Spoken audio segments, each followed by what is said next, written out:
আলাইকুম।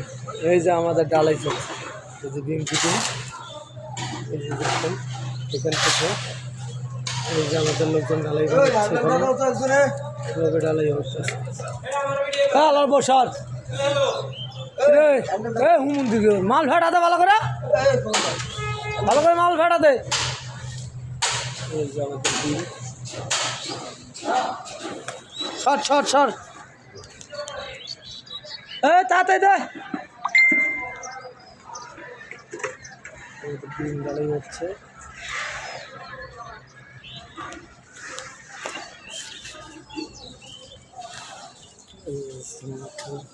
বিম 70 ফিট লম্বা, 70 ফিট লম্বা বিম ঢালাই হচ্ছে।